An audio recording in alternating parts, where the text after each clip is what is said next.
And now, another edition of Top 10, not featuring the Bears.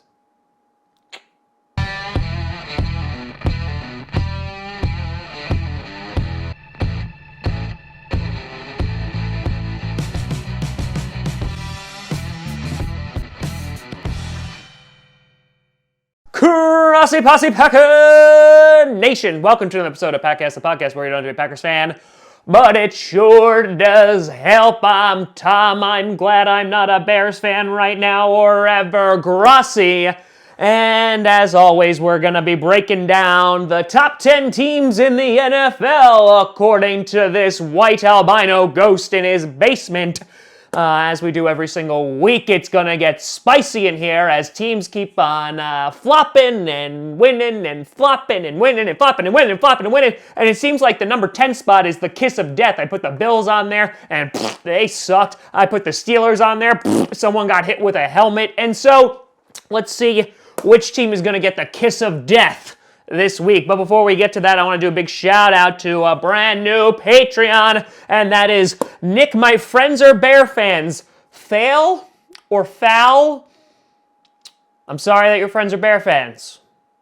They can always come over to the light side, to the Packers. But a big shout out and thank you to you, Nick. Much appreciated. Check out patreon.com/Tom Grossi Comedy for some cool rewards and if you want to support me. Now, let's get into it. Number 10, wouldn't mind giving them the kiss of death. I got the 6-4 Dallas Cowboys. It seems like people are back on the jockstrap of the Dallas Cowboys again. And how many times do I gotta teach you this freaking lesson? They're not that good. They're really not. You know what? I gave them the 10 spot because, you listen, Bills, I told you I'd never put you on there again and you beat up the Dolphins, so it really wasn't that impressive. While Josh Allen looked tremendously better, yeah, you broke my heart. You broke my heart into a million pieces, and so because of that, you don't get the top 10. But the Cowboys, you know, I was also contemplating the Raiders, but, you know, they barely beat the Bengals. Now, the Cowboys have the talent, right? They have Ezekiel Elliott. They have a good offensive line. They have Sean Lee, right? They have Van Der Esch. Notice how I'm not saying Prescott, even though Prescott threw for over 440 yards this week against the Matthew Stafford-less Lions. They're not beating good teams, and they're losing to the Vikings last week. And so I'm putting them on here just because they're better than the Eagles right now because, as they showed a few weeks ago, and there's really no other team that kind of fits the bill that is like blowing me away. But they barely beat the Lions. This was a tough and close game.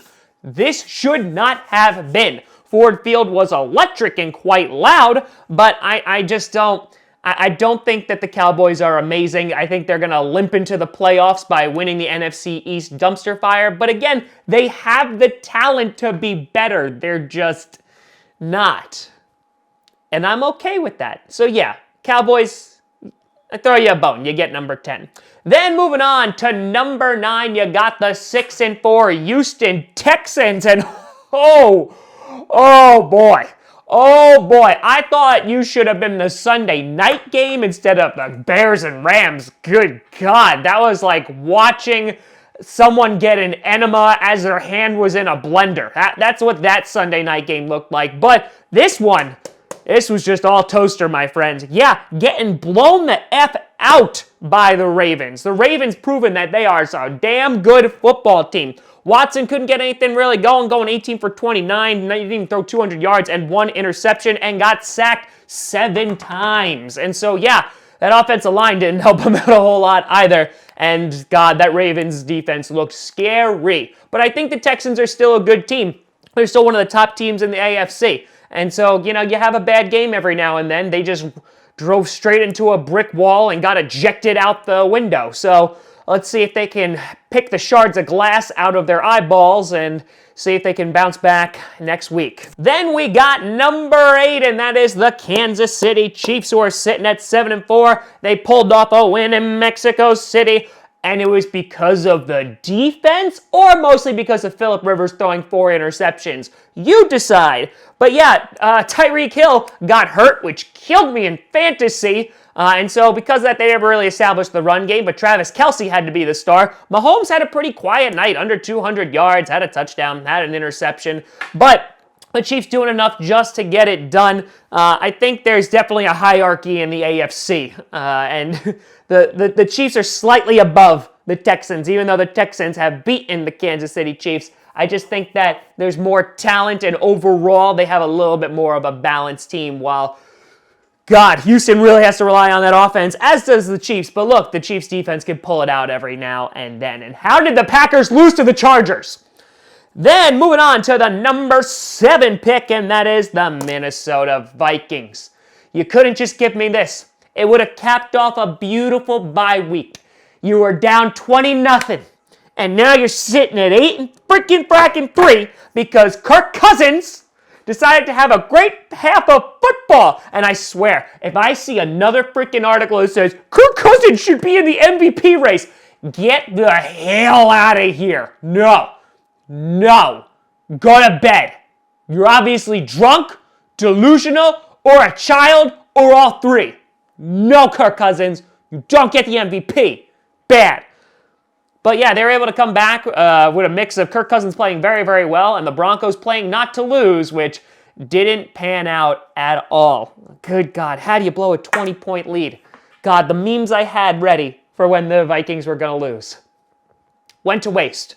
Thanks, Denver. Then you have the number 6 team, and that is the Seattle Seahawks, sitting at 8-2. They had a bye week this week. They got some rest. They have some tough games looming as they compete for the wild card or the divisional title there. I still think they can win their division because San Francisco has some tough-ass games coming up. And starting, of course, with this Sunday against the Green Bay mother-loving Packers. But it is going to be a race to the finish to see who wins that division, and the Seahawks are more than capable of doing that. Their defense does pose a bunch of questions for me, but Seattle is one of those teams I just don't want to play in January, mostly because of the PTSD, but yeah, no thanks. Then moving on to the number 5. They don't move as they're on a bye. The Green Bay mother-loving Packers sitting at 8-2. And look at that. All 53 men on the roster are healthy and ready to go. And we almost got help from the Broncos and the Cardinals. But of course, we can't have nice things. But this Sunday night, we travel over to San Francisco. And we compete for the number 1 seed in the NFC. Yeah, that's right. The 49ers. You haven't played a team like the Green Bay Packers before. Dramatically inconsistent, but somehow pulling off wins. Yeah. And the Cardinals, they almost beat you twice. So guess what, 49ers? We're coming for you.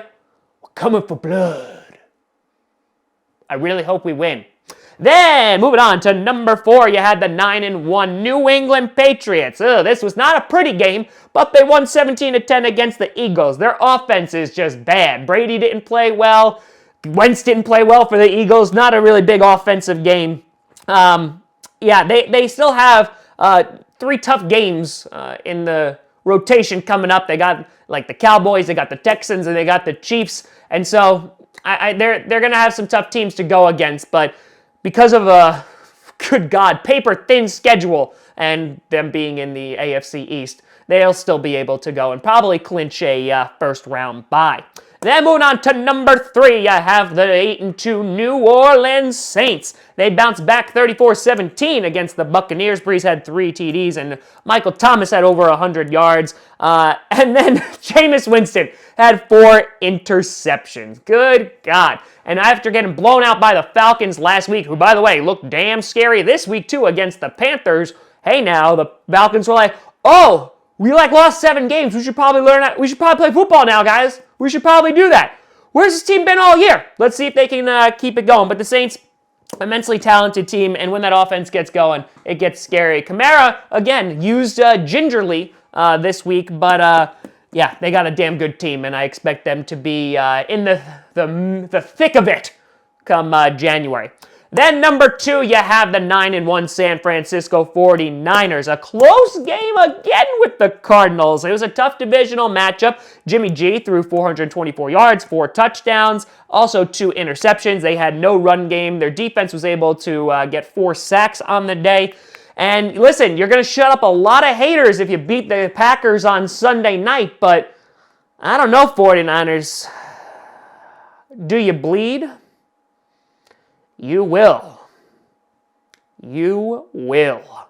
And so, yeah, I think their schedule is not easy coming up. They got dates with the Saints. They obviously got to play the Seahawks again. They got the Ravens, if I'm not mistaken. And they also got the Green Bay mother-loving Packers. And so, you know, they started off pretty darn good. Can they finish is the question.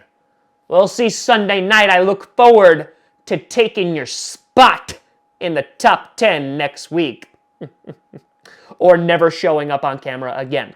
And of course, the number 1 team, the 8-2 Baltimore Ravens. I put them there last week, and people were like, "Oh, Tam, why are they there? They don't deserve to be there." Well, guess who's laughing now? This guy, yeah, beat the Texans 41-7. Lamar Jackson, good God, that man is an absolute monster. Yeah, he's in the MVP running, 150%. And that defense, if that defense is able to continue playing with that consistency and that aggression, they're going to be real scary. And so I'm very curious to see if the Ravens can keep this up. Because if they can, God, good luck, rest of AFC. Good luck. But let me know what you think down in the comments below. What are your top 10 this week? Are the Bills in it? Are the Bears? No, they're not. Are the Lions? No, they're not. No. We should do a top 32 or top 5 of the worst teams. We should do that. We'll get there. But let me know what you think. You can always find me at TomGrossiComedy.com or at TomGrossiComedy on all social media. See down below. Check out podcasts on SoundCloud, iTunes, Google Play Music, Spotify, and of course the YouTube. And a big shout out and thank you to all the Patreon members over at patreon.com/TomGrossiComedy. But thank you so much for watching. We'll have a recap of Week 11 in the NFL coming out later this evening. I'm Tom Grossi. And as always, go Pack Go.